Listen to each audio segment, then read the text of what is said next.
Petite introduction, donc pour ceux qui veulent savoir ce qui va se passer aujourd'hui, regardez la vidéo d'hier, je parle de ce fameux crabe, là ça résume tout, la target c'est les 38 000 selon moi, voilà, regardez la vidéo d'hier, ça résume tout. Que tu sois un boule, que tu sois un bear, tes analyses tu penses les faire avec flair, bah le bitcoin s'en bat les couilles tes analyses.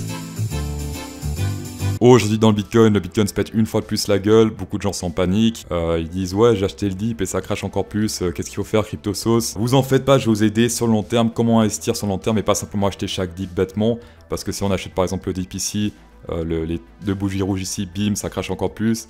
Ici, il y a un petit crash là, en buy the dip, ça crache encore plus. Comment éviter cela? Bah moi j'ai ma stratégie, mais elle est un peu complexe pour les débutants. Du coup, je me suis inspiré d'une stratégie d'un youtubeur anglophone qui s'appelle Crypto Crew. Voilà, il est très bon lui. Pour la stratégie, vous avez simplement besoin de 3 indicateurs. C'est le EMA 20, donc ici vous cochez juste le 20. Vous avez besoin du RSI et du stock RSI. Pour les ajouter, c'est ici dans indicateur. Vous mettez RSI. Voilà, Relative Strength Index. Voilà, vous mettez EMA, vous prenez celui-là, et vous gardez juste le 20 comme je l'ai fait ici. Vous cliquez sur la roulette et vous cochez juste le 20, donc le rouge. Et ensuite, vous prenez le stock RSI. C'est ici, vous mettez stock RSI, et puis vous cliquez dessus et il s'ajoute. Il y a 3 paramètres à prendre en compte. Déjà, on se met en weekly ici, d'accord, on met une semaine. On se met en logarithmique, c'est ici, on clique droit dessus et on met logarithmique, voilà. Et déjà, le premier paramètre, c'est simplement quand on est sous les mâts rouges, d'accord, sous les mâts 20. Donc ici, ici aussi, voilà, on est sous les mâts rouges, les mâts 20, donc ça c'est le premier paramètre. Le deuxième paramètre c'est le RSI ici, simplement ici il faut qu'on soit sous le 38, donc ici par exemple on est sous le 38 légèrement, ici aussi, qu'est-ce qu'il y a encore? Là, ici, d'accord, ici le bitcoin il était à 2 $, voilà, et c'est tout. Et le troisième paramètre c'est le stochastique RSI. Tout simplement, c'est les vagues qui sont là et il faut qu'on soit sous la valeur ici, comme on le voit, sous la valeur 20. Donc par exemple ici, là, partout on est sous le 20 en fait. Ce qui est très important, c'est que ces 3 valeurs soient combinées. S'il y en a 2 sur 3 qui sont remplies, ça ne marche pas, vous ne prenez pas le trade. C'est vraiment, par exemple ici, voilà, là par exemple on est sous les mâts 20, on est sous le RSI et on est sous le stochastique. Là c'est une zone d'achat sur le long terme. Ici aussi, petite zone.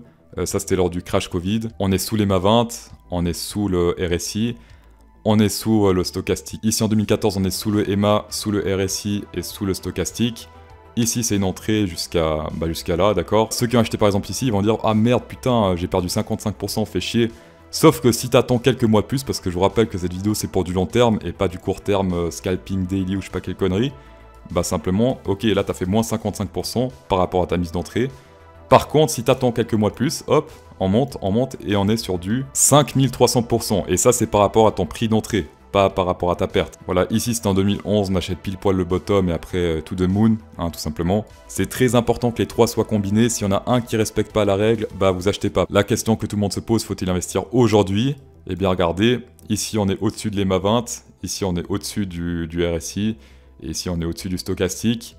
Donc, non, on n'investit pas aujourd'hui. La règle ici dit de ne pas investir et d'attendre qu'on descende ici. Ça peut être dans un mois, ça peut être dans 2 mois, ça peut être dans un an. Regardez ici en 2015 et 2019, il n'y a aucun signal d'achat. D'accord, on a dû attendre 4 ans pour avoir un signal d'achat. Mais quand il a eu lieu, ben on s'est mis bien. Ici, on a eu de la chance. On a eu 2 signaux en 2 ans, 2020, 2019, 2018. Soyez donc très attentifs à ça. Peut-être dans quelques mois, on risque de retoucher cette zone d'achat. Et dans ce cas, vendez votre maison, d'accord? Très important, investissez tout, levez foison. Bien sûr, je plaisante, toujours investir ce qu'on peut se permettre de perdre. Mettez chaque mois un peu d'argent de côté d'ici que le prochain signal apparaisse. Vous créez une petite bourse et une fois que le signal apparaît, vous mettez toute cette bourse dans le bitcoin, tout simplement. Très important aussi, la psychologie va beaucoup jouer puisque souvent ces signaux apparaissent quand plus personne ne croit au bitcoin. Quand tout le monde se dit, voilà, c'est terminé, c'est finito. Ici, par exemple, on a eu un gros crash ici, je me souviens, c'était en 2018, sauf erreur. Ici, plus personne ne croyait au Bitcoin, d'accord, là, c'était vraiment, plus personne voulait acheter. Bah, c'est là qu'il faut acheter.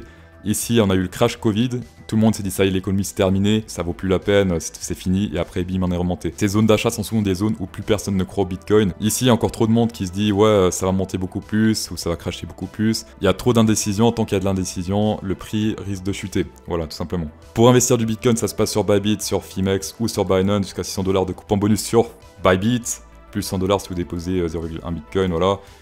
sinon 200 sur Fimex. Et sur Binance, 10% de rabais par trade à vie, c'est juste incroyable et magnifique. On va conclure avec le Bitcoin Rainbow Chart Live. Ça, vous tapez dans Google, vous tombez sur le site. C'est très simple en fait. Quand acheter, quand on est dans la zone bleu foncé ici, basically fire sale, donc là il dit que c'est littéralement au rabais, c'est les soldes, donc c'est quand c'est dans la zone bleue qu'il faut acheter. Ici on n'est pas dans la zone bleue, donc ici on n'achète pas. Pour du long terme, je dis bien pour du long terme, les traders ils achètent, ils vendent quand ils veulent.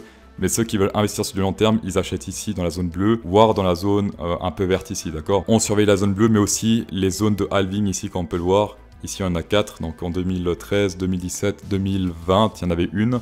Et la prochaine, elle est en 2024. Pour résumer, à chaque halving, en fait, le Bitcoin devient plus difficile à miner. On est moins récompensé en Bitcoin. Et du coup, le Bitcoin devient en quelque sorte plus rare. Et c'est ça qui fait monter la valeur. Ici, par exemple, 2016, pardon, halving, ça a explosé. 2020 halving, ça a explosé, 2013 halving, ça a explosé. Donc observez aussi ces halvings, ce sont des zones d'achat.